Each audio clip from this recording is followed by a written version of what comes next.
Welcome to the Broken Pie Chart Podcast, episode 349. I'm your host, Derek Moore. With me once again is Mike Snyder from Zega. Also, I'm, of course, from Zega as well. Mike, what's going on today? Hey, Derek. Happy Halloween. Happy Halloween, yes. It was trick or treats on the earnings front, I guess I should ask you, this week. All told, seems like after this week, earnings estimates for the year forward are up on the S&P 500. But I know you did a little research on after all that, worrying about earnings, we got through earnings, like what was really the effect on prices? Yeah, it was a pretty mixed bag. I mean, you had five of the largest companies report: Apple, Microsoft, Google, Amazon, Meta. Apple up 2.8 for the week, Microsoft down just over 1, Google and Amazon up just over 8, and Meta down just over 12. So when you net all that out, not market cap weighted, but just average return for the week, it comes out to about 1.3% average return in total. So, some stocks having big moves, but at the end of the day, the total move for all of them was relatively small, and likely smaller than I think you would have expected going into the week. I can't, we talked about the implied volatility going into earnings. I'm trying to remember on Meta. That's probably outside the one standard deviation predicted implied volatility based guesstimate, right? I believe so. Weren't they 70 when we looked at Yeah. it? Might have been lower. I think it was the highest of the five. All right. Well, it got that right. I mean, Yeah. that's for sure.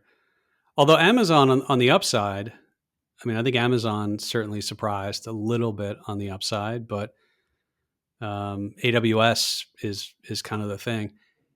I mean, so we have all the big companies except for who? Semiconductor. Right.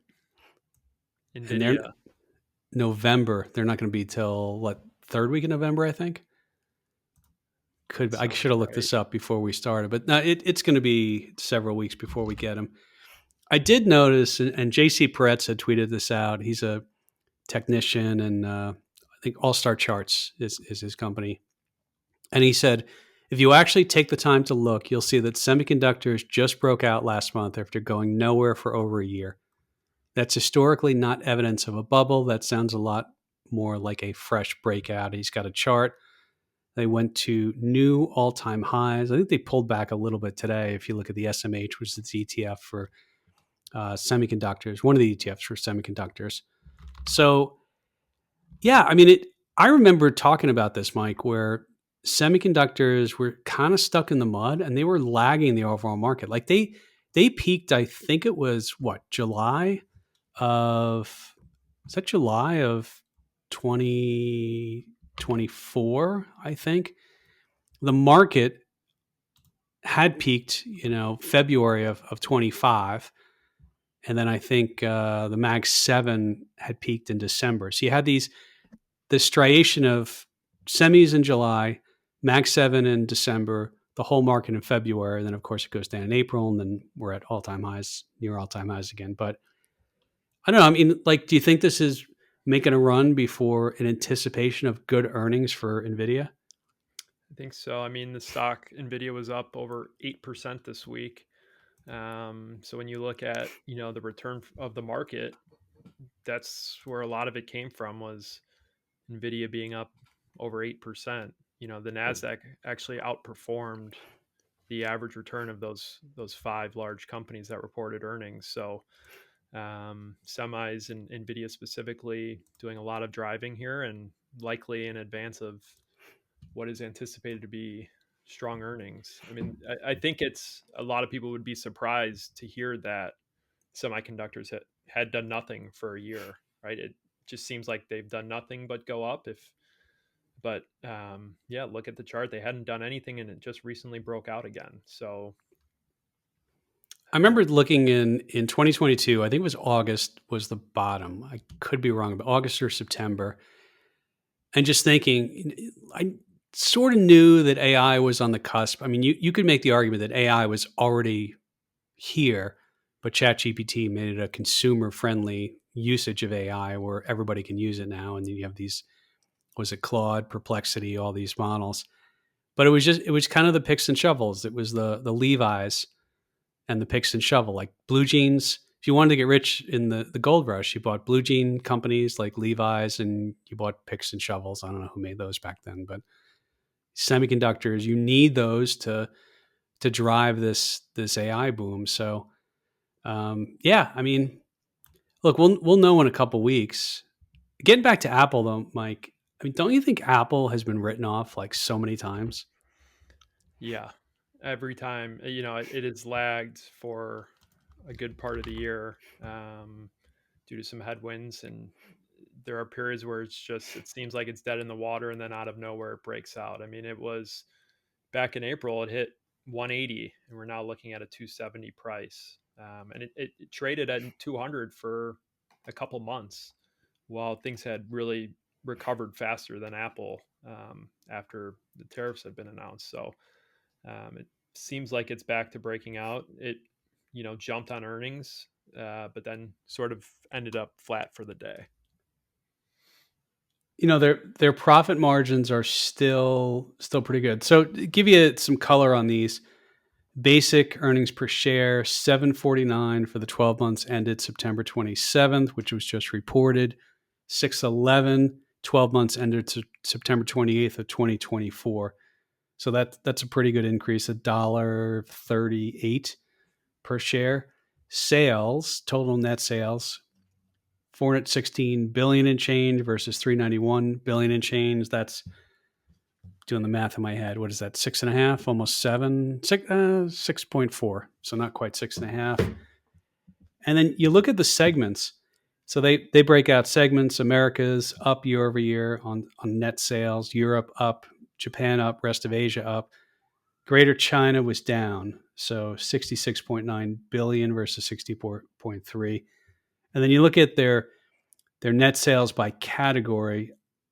Yeah, I mean, iPhone up, Mac up, iPad up, wearables up, services up. Oh, wearables was down. Okay. Wearables, home, and accessories. So, yeah, like I feel like Apple, like I don't know, you and I don't know where the stock's going to be in a year. I mean, if you want to buy, you buy it. If you want to short it, short it. Remember, you have an infinite loss if you short a stock. It can go up to infinity, although I have yet to buy a stock that goes there. But I mean, I think a lot of people feel like they've missed out on the AI thing. And I'll be honest, you have an iPhone, right? I do. Siri is absolutely worthless. Like I was driving one day and I hit the button. I'm like, Siri, pull up a map, directions to this address, and it like pulled up a web page. I'm like, you're useless. So they got to fix that. But that's been the narrative. Like they've missed out and they just want to be a free cash flow machine company and they want to generate services revenue. They have a moat because they have all these users. So I don't know. I guess the fear with them would be somebody's going to come in and create an AI device. Maybe that's OpenAI. They create a phone and it's all. I don't know. Yeah, or What like what's next for them? We know their current products, and people are going to keep buying their current products, but how do they how do they use AI, right? How are they going to incorporate AI, um, and generate revenue off of that? Like, I think people have been asking that about Apple for some time now. Is what's next? We know about the iPhone. It seems like everyone who wants an iPhone has one. Um, So I don't know. It's really about what's next for me. But the company continues to generate strong earnings in line with us expectations or beyond them. So so their net income was 112 billion on 416 billion in net sales. So I guess we can do the math real quick to do the net profit. 112 divided by 416. So 26.9% net profit margin, right? If I'm doing my math correct. right, Okay. So that's an interesting thing. We'll get to net profit margins later, but remember, people normally companies, if you're doing a discounted cash flow analysis, you sort of put a company into a growth mode and you say they're going to grow X% a year. And by growth, it could be a combination of net profit margins. But in your growth forecast, you put a company in a steady state. In other words, like you become 3M. 3M kind of grows with the economy. And but a lot of these companies like Apple, they've kept their net profit margins much larger and their earnings growth larger than people originally forecasted. So they've grown into the valuations over time. I don't know what's going to happen going forward, but it is kind of an interesting idea to think about that. All right, Mike, Daniel LaCal had a tweet. He said, "Remember the tariff tantrum? Well, Treasury 10-year below 4%, stock market at record levels. The economy is growing at 3.9%, reducing government spending, unemployment at 4.2%, reducing government and other jobs. Real wages are rising. Foreign demand for treasuries is rising. Dollar index at 98.9. I think it closed higher than that today. Dollar leads in use in global transactions and percentage of global reserves." So the whole thing was, and this is why this game is really tough to try and make predictions, but everyone said the dollar was done. Everyone said the economy is going to tank. Tariffs going to cause a recession. And the opposite has happened. So it's kind of another argument to just stay invested but be hedged. Yeah, you even heard the Fed say that tariffs have not made a significant impact, as some may have thought, on inflation. And, they'll continue to say, at least not yet. And, maybe we do see it down the line, who knows? But it hasn't impacted inflation nearly the way the market thought back in April. And I think the market digested that relatively quickly. And that's why we've seen this run, is because the market realized, hey, this isn't really going to be a big issue. I mean, when you think about the Fed too, is the non-effect from tariffs, is that transitory, Mike? Is that too soon to mention the transitory thing? I'm taking a dig at their language from, Yeah. yeah. Yeah. The Fed rarely gets their long-term predictions correct, like their dot plot. They're not great at it. They really aren't. All right, let's talk about the Federal Reserve Obfuscation Index. In other words, how convoluted is the statements from the chairs.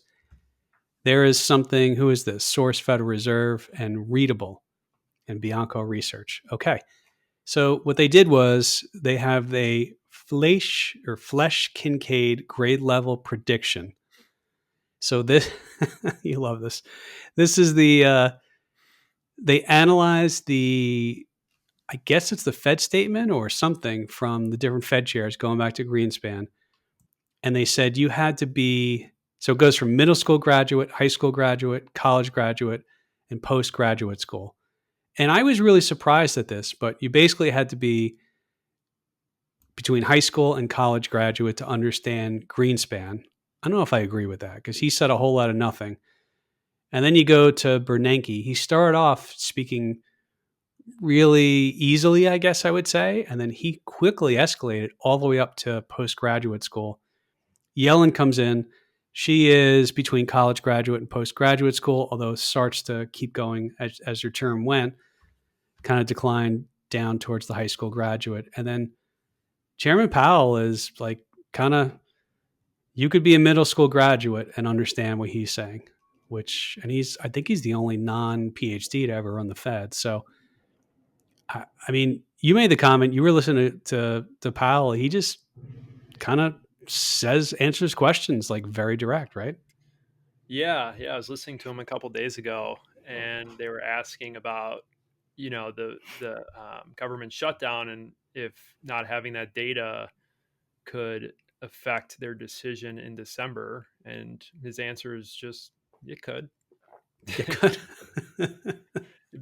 Anything could affect it. And that's, he says everything without saying much. But yeah, I mean, it was very, very straightforward. It's interesting. Bernanke gets more sophisticated over time. It seems like, maybe when 2008 ended is when he started to get more complex with his statements.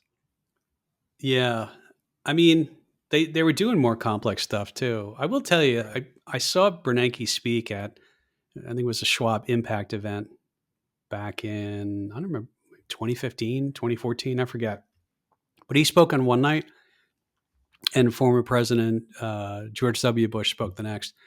But Bernanke was great. Like he was kind of telling stories about going through the financial crisis, and I think he mentioned he might have slept in his office on the couch a bunch of times. And I think the my recollection of his talk, and I thought he was very affable. He was very, um, it was a good talk.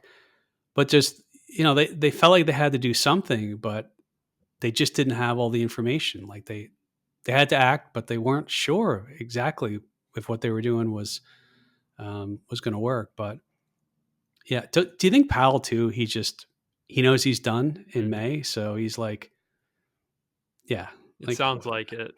It sounds like it. And, I know he somewhat walked back or is trying to walk back a December cut being a sure thing. I don't know how much I buy it, but I guess the probabilities have come down a bit. Um, but I think it's sort of, I don't know how much more there is left for him to do. So, and that's kind of the vibe I got when he was speaking. 68.6% is now the probability of his December cut. When was the meeting, Mike? That was Wednesday, right? So let me look Right. on the 28th what the probabilities were. They were 104%. Yeah, he said that there are some members who strongly believe that what they've done is enough and they want to pause. I think that those members, from what I gathered, still believe that there will be more rate cuts, but that they don't want to do it this quickly. And then there's other members that want to do it, faster than where they have been. So he was painting this picture of, there are sort of polarizing opinions and members that use different metrics and have different risk tolerances, and sort of painting this picture that there is some butting of the heads of the voting members. But that's his job, is to not tell us exactly what he's going to do. He did get, so we got two dissents on this one. And I've always said, like, the Fed chair normally gets what he or she wants. So, I mean, I don't, Well, one some of the people are making dissents was to cut more, right? 50 bips. The other one was to not cut at all, Right. I think. Yeah. So, I mean, there have been dissents before. I think people are making a bigger deal out of that because generally, I cannot remember a time when the Fed chair voted one way and the whole committee voted another. I kind of think, and especially since they released the meeting minutes, you got to believe they're talking about this going up to the meeting. They're calling each other. This is all sort of worked out. But Yeah. the other news that came out is they said they will stop the runoff on the balance sheet, and I think that's more consequential than people are giving it credit. And the reason is they were lowering rates at the same time they were doing quantitative tightening, and the reason is as you get something that matures, instead of buying bonds to keep the size of the balance sheet the same, they were letting them run off, meaning not replace them. So now that you stop the runoff, then they'll actually have to go in and buy bonds in the open market to keep the balance sheet the same level. I think at one point they had, what was it, a 60 billion cap, went down to 20 million cap, 20 billion.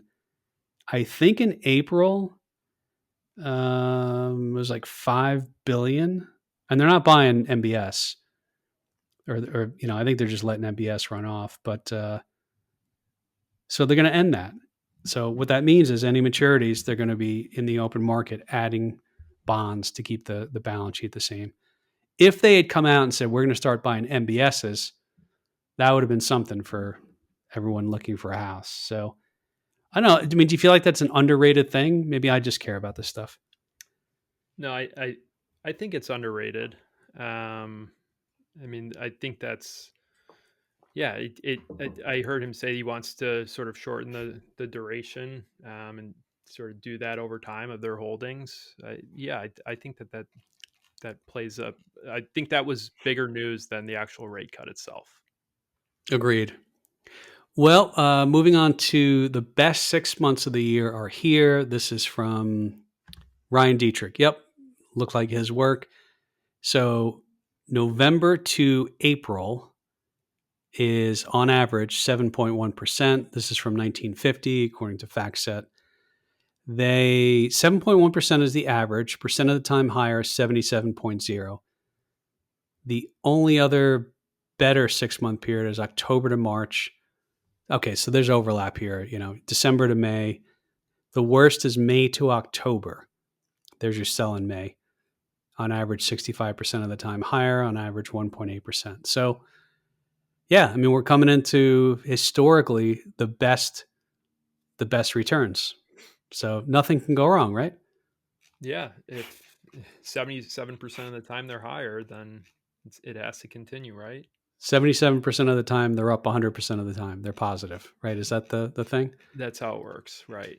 Exactly. But the Hindenburg Omen is triggered, and that's a bearish technical analysis indicator that signals a higher probability of a stock market crash. I don't know if that's the right wording, but this is what's out there in the online. It's named after the 1937 Hindenburg airship disaster. And there's a great, I guess you could look it up, but it was on like radio where they're describing it because that was the inaugural flight. So, they'll never call anything the Hindenburg again. So, all right. So, if this signal appears multiple times within a short period, it is considered a confirmed omen indicating a greater risk. So, what is this? The market must be in an uptrend. Let's see, by the market index being higher than it was 50 days prior. Okay, easy enough. New highs and new lows. A significant number of stocks must simultaneously hit new 52-week highs and new 52-week lows. So it's a market breadth really related thing, and it's negative breadth. The McClellan oscillator must be negative. So, Mike, like we were looking at this, and this goes back to what, 2018? So I would say, are past 30 historical cases. So that's not the longest, it's not the greatest sample size, because you pointed out in 2018, there were what? One in January, January 31st, February 1st. And then like 1, 2, 3, 4, 5, 6, 7, 8, 9, like 10 of them across September. Although they told you need more than one to confirm. So we had one October 29th, and the average 1 week later is minus 0.38%, although it's positive 63% of the time. You get to 1, 2, or 3 months later, and minus 4% on average, minus 6.38, minus 6.28. So on average, and then 17% of the time it's positive 2 months later. So we're coming into the best 6 months of the year, Mike. You just told me it's going to be up, and now you're going to tell me about the Hindenburg Omen. Like, I don't I know. Yeah, so it's going to be up, but that's why you hedge, right? Oh yeah, that's right. There you go.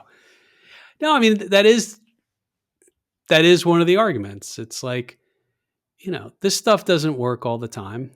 And although you look at these numbers and you're like, okay, I mean, there's a lot of red there, I'll be honest. But you're Yeah, right. That it's one of many reasons why you might want to hedge to reduce volatility within a portfolio. I mean, when you look a year later, just like if you look at almost any 1 year period in the market, it's almost always positive.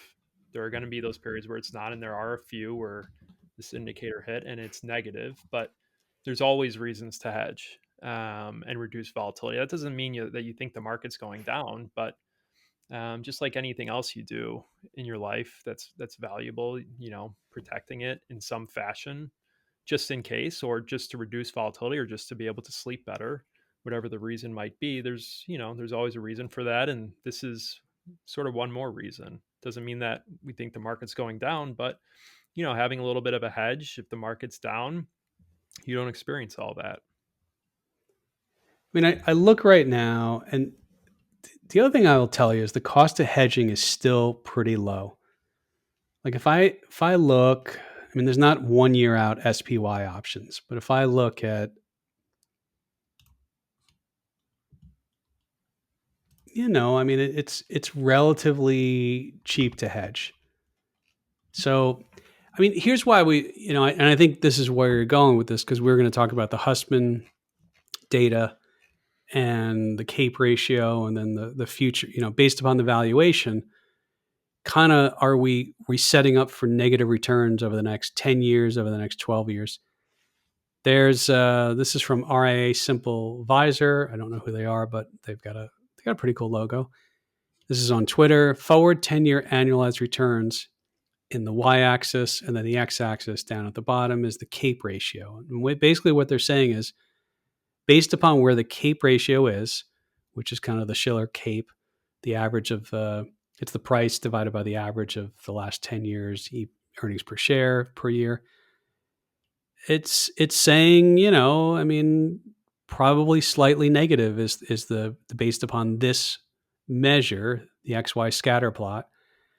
And then you go to somebody like John Hussman, John Hussman is someone who I think the work he puts out is very, very detailed. It's a lot of math, and it's actually quite impressive what he puts out. I think the challenge, though, is if you look at his stuff, you would have been bearish for a very long time, and we'll kind of get to what I think is the solution there. But his data, he looks at the forward expected 12-year returns based upon the actual subsequent S&P 500 12-year nominal annual total return based upon what he uses, non-financial market cap over gross value added. It's not the Buffett indicator, but it's, rather than go into this now, that it's just think about that.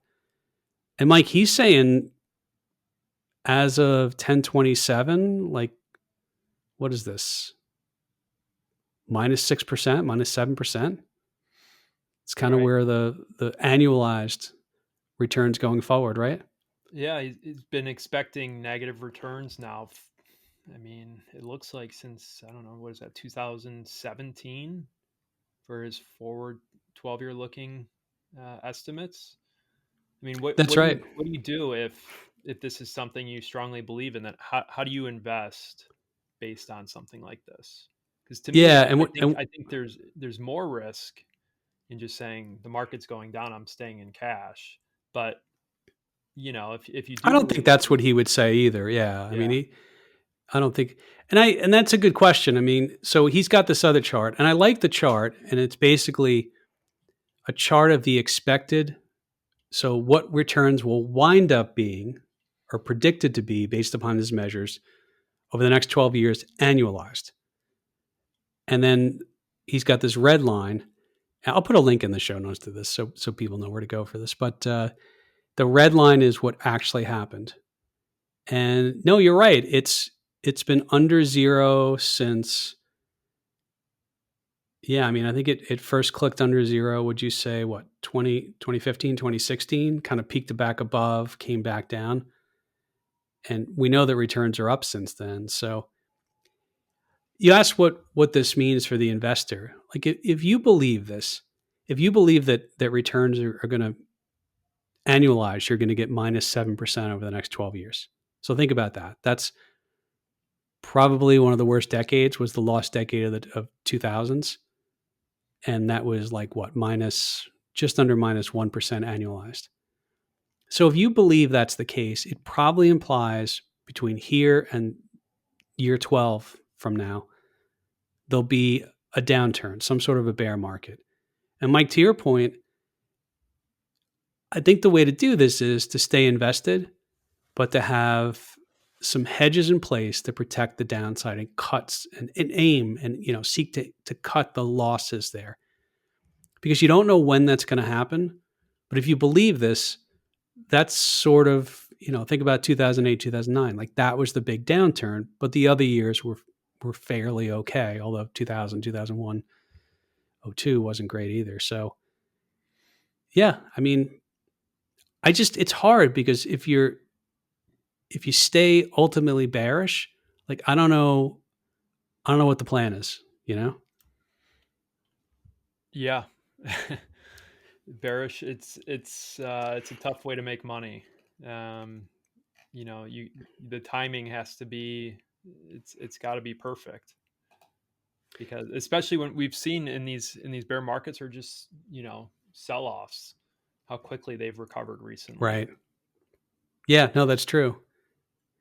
The valuations, I mean, if you look at CAPE on a 1 year, on a 2 year, on a 3 year, the dots are all over the place. Like it's not very predictive. Same thing, you know, S&P versus forward PE ratios. It's not that predictive. The longer term that you go out, it gets a little more. The line fits more, and the scatter plot gets tighter. I think a lot of this goes to right now the forward PE ratios or the forward multiple. I mean, it's not low, but it's not stratospheric. But the net profit margin that the analysts are predicting over the next 12 months is 14%, which I think would be a record. And you go to that and you say, well, it's got to revert to the mean. Now, the mean of what? The mean of how many decades? Because I can tell you that over the last number of decades, the average, let's say, net profit margin by decade continues to grow. And we know that there's different types of companies that are in the index now. So, Mike, we were looking at if companies can only stay profitable. This is a Bloomberg chart. And it says earnings multiples look reasonable at current record profit margins. But then they do some adjustment, S&P forward PE adjusted for profit margin. I actually still don't understand what they're doing on this chart. But I think the point is, like if you bring the expected profit, the net profit margin from 14 down to 8, like then then you reduce your EPS based upon the same sales forecast, and then your forward PE really skyrockets, and you start to think about, you know, it just doesn't make sense. So that's I guess the bears case, saying that we can't keep these profit margins. I think that's what this triangulates back to. Yeah, I mean, we talked about Apple earlier, Yeah. and the fear of it turning into something like a 3M. And I think that in this environment, and with these types of companies, it maybe does turn into a 3M type of company, and that's sort of worst case scenario, but with higher profit margins, um, to where they're not really producing anything new that consumers are buying, but what they're producing now has much higher profit margins than, um, you know, what a company like 3M does, which, like you said, just sort of fluctuates with the economy. So I don't see a reason why the profit margins for a company like Apple would go down. But you're right. That's what this is saying, is that if profit margins do go down, the valuations aren't sustainable. I mean, the interesting thing too is that Apple's one of the biggest companies in the world. If they were disrupted, there'll be a bouncy period. But you would say, well, some other company will wind up getting that valuation accrete to them. Right. You know, if I guess, does OpenAI ever go public? Hmm. I have no idea if they're I mean, I don't think they're profitable. I doubt it. I guess I could do a little bit of research. They probably talked about it a little bit, but um, I mean, SpaceX. That's the one that everybody's waiting for. Right. That would be a huge one, but I don't know if OpenAI is. Yeah, that would be interesting. I'm not sure either. Did we scare people enough? Hindenburg Omen and the Hussman data, the forward valuations. Be hedged. Be hedged. I'll let you know when it happens. So, Yeah. all right. Speaking of bubble talk, let's talk about Bitcoin and MicroStrategies, Mike. So, MicroStrategies has decoupled, let's say, from Bitcoin a bit. If you look at since MicroStrategies made that high July 16th, it is down 41%, 41.09 to be exact. IBIT, which is the iShares, tracks a Bitcoin index, but it's basically a proxy for Bitcoin. It's only down 8.3%. So MicroStrategies was trading at a premium to Bitcoin, meaning they held their market cap divided by the value of the Bitcoin they held, and it was trading at a premium. And people said, well, it deserved to be at a premium because they're financial wizards of doing this, that, and the other thing, and they can grow the Bitcoin some way better. Today, it's about 1.08 times the value of Bitcoin. There have been some, I think Jim Chanos and some other people came out, might have been in the summer, saying, hey, maybe short MicroStrategies and buy Bitcoin. And if you want to do that, that's up to you. But I did look today that the market cap is right around 77 billion. The Bitcoin value is 70.4 billion. So, they also have 8.2 billion of debt, 6.68 billion of preferred. And, the debt, the coupons aren't crazy. The preferreds, I think there's a 10% preferred.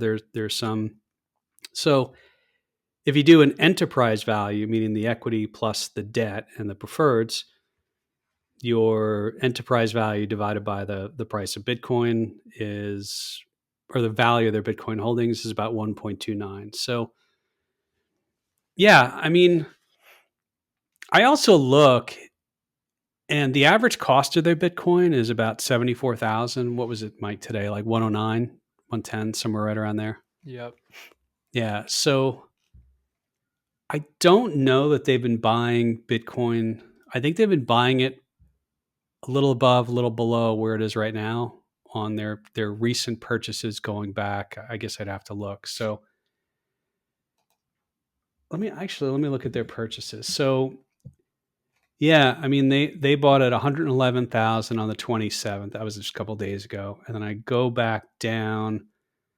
Yeah, in June they bought it 105, 104. The last time they bought it under 100 was in May. And then of course they have, purchases along, back in 22. So I don't know. I have the problem is you try and talk to people about this and like, okay, if you like Bitcoin, do you consider buying Bitcoin? Like that's the question I ask people. Or do you buy this at when you're paying more for the company than the value of the Bitcoin? And the believers in this tell me any number of reasons why I'm, that's not the way to look at it. Jim Chanos would probably have a negative opinion on MicroStrategies. I think he's talked about that, but I don't know what to tell people. But it's not working since July. Yeah, do you think this is investors sort of coming to the realization of what this actually is?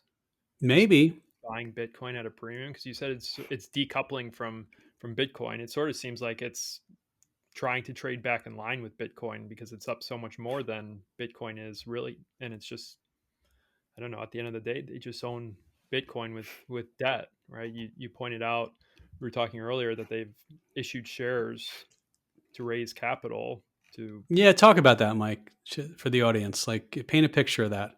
Yeah, so it looks like when back in March of 2022 is when they really started increasing outstanding shares. They had like 100. What did we say this was? 100 million, Maybe a little less than a 100. little Yeah, less. something like that. And Yeah. today it's up to 268 million. So they're issuing shares to raise capital, essentially to buy more Bitcoin. So it's a company that has debt that's raising capital to buy more Bitcoin. So unless you believe that, like you said, they're financial wizards and are gonna or sort of morph into something other than just buying Bitcoin, really what you're doing is buying Bitcoin at a premium. And If you that's buy the shares, yeah. If you look at the by the intrinsic shares. value, if you're doing that cal. No, I think that's right. It's floated back down to its intrinsic value of the asset that they hold. I mean, their core business, I I don't even pretend to know how much sales, revenue, all that, if that's even, if they're doing that anymore. But yeah, I mean, that's the thing. If this is the reverse buyback. So when companies buy back their shares, imagine somebody has 100 million shares outstanding and they buy back 50% of the float. All else equal, your earnings per share go from $1 to $2. Because if you have the same earnings, but you reduce the share count by half, your earnings per share goes up. That's returning capital to shareholders. You can pay a dividend, you can buy back shares, you can reinvest the excess cash into, if you think you can get a better return on investing it into the business. But here it's the reverse, Mike. Like you've gone from 100 million, let's just round it to 100 million to 268 million. Like you've cut the earnings per share, all else equal, and that's just a general assessment. But you're diluting the existing shareholders, right, Mike? When you issue shares like this. Yeah, exactly. I mean, it's just a major bet on what they're doing with that capital, which again Yeah. is buying Bitcoin. So, yeah, that's exactly right. It's a reverse buyback, and they're sort of saying that raising capital has a higher potential return by putting it into Bitcoin. Yes. Yeah, and they can, by them doing it, let us buy the Bitcoin instead of you buying the Bitcoin. Just buy our shares. Right. Okay. I'm going to set a reminder. Ask me in like 5 years how this works out. Okay. I'll come back and Put it talk on the about it. calendar. I have a lot of thoughts, but let's move on. So, did we get to the end of our list here? I think we did. No, we missed something, didn't we?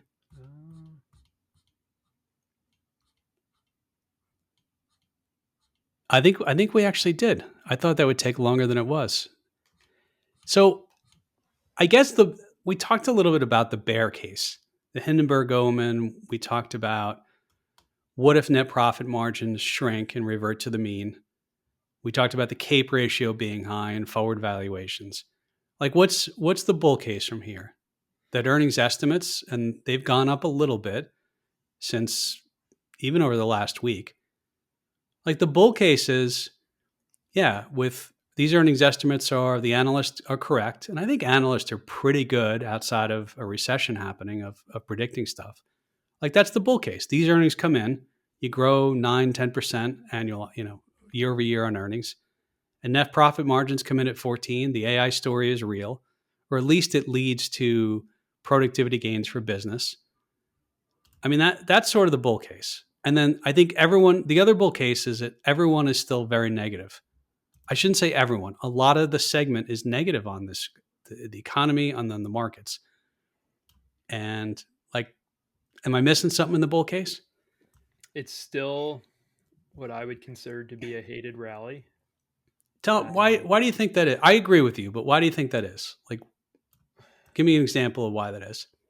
I think I think a lot of it might be just comparisons to bubbles in the past, where to some it feels like a .com bubble, and it's really different. We've talked about this in previous episodes, but this is very different than the .com bubble. I hear comparisons to that period daily. If you listen to CNBC, you'll hear that plenty. So I think AI is new, and I think it maybe is sort of scary in terms of you know what it can do. How is it going to generate revenue? But these companies are they have profits, and Meta was the big one this week that sold off the most out of those five names we talked about earlier. And the reason was they're spending on AI. For some reason, my understanding that was pointed out in their earnings is that their spending seemed to be too great in AI, even though other companies like Amazon actually spent more than Meta. For some reason, it was picked out in Meta. So I think there's concern that all of this money is going towards developing AI, and what is the result of that going to be? I mean, that's the other argument is this money is just moving around between all of them.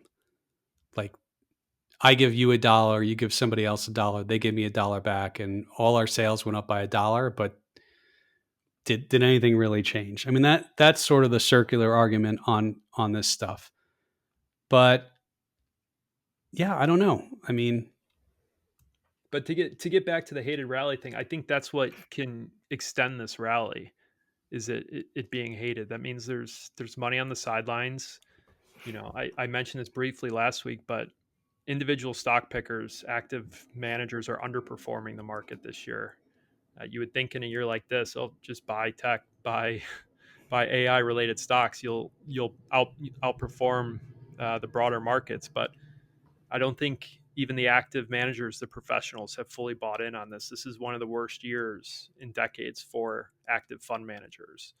Um, so I think that they even still have some allocating to do towards some of these names that are AI related that have been the best performers. Don't you think too? I mean, we look at the market sentiment, and it's pretty clear Republicans have good sentiment, Democrats not. Independents are, where they are. It was flipped during Biden, and I feel like there's a lot of people who stayed out of the market because who's in the White House. Mm-hmm. And by the way, it happened 4 years ago with Biden, but I think that's still playing into it. Yeah, we might see that continue for some time. I mean, politics, at least in my view, seem to be as polarizing as ever, and it seems to be having an impact on how people are viewing the economy and viewing markets is political leanings. So, the polarization of politics is certainly leaking into the market. I think more than ever. Yeah, we have, speaking of politics, midterm elections next year. It's like I feel like we just got a break from all the political calls. It's like, come on. Yeah, wait Uh, 6 months. That's going to be every day. I know. It was just crazy. And living in Arizona, so we're a state that, like, it's almost better maybe if you live in a state where one political party is, no matter who it is, because at Hmm. least, well, I guess you get the local election stuff, but I don't know. I used to get calls from like New York. I'm like, I haven't voted there in years. Like, I'm not on your rolls anymore. Can I tell you something though? I actually was, so when I moved to Arizona in '96, I was living in New Jersey at the time. But I have voted. I lived in New York City, lived in New Jersey. So I asked, when I registered to vote out here, I said, "Do you guys automatically like tell New Jersey I'm not there anymore?" And I think the person said, "Yeah." I mean, who knows, right? So this is years later. I get a jury duty notice to my parents' house in New Jersey, and I'm like, I haven't lived there, and I forget how many years ago this was. How many years ago is 1996? I mean, that's what, 30. Yeah, it's like 30 years ago, right? Yeah. Wow. So I think it was like 5 years ago. Maybe it was longer than that. But look, it was at least 20 years. So I had to fill out a form and explain that I haven't lived in the state. But I was still on like, apparently I was still in their rolls in New Jersey, and I got called for jury duty. Because if you don't show up for jury duty, like, that's not good. Right. So anyway, all right. Anyway, it doesn't matter. All this stuff. I don't want to get political calls. I don't want to get flyers. If you're a politician, don't call me. Don't send me anything. All right. Me too. Yes. All right. Put you on that list too. It's very convenient that when they did the Do Not Call List registry or the Telecommunications Act in 1995, I think, that political calls and charity calls were exempt, especially political calls. So anyway, all right. Let's get to recommendations. Mike, anything you think the audience should know? I watched. Speaking of politics, I Oh watched no. House of Dynamite, What service is that on? Netflix. Okay. I don't know. I haven't come out with a recommendation yet. It's a hold at this point. It's a whole.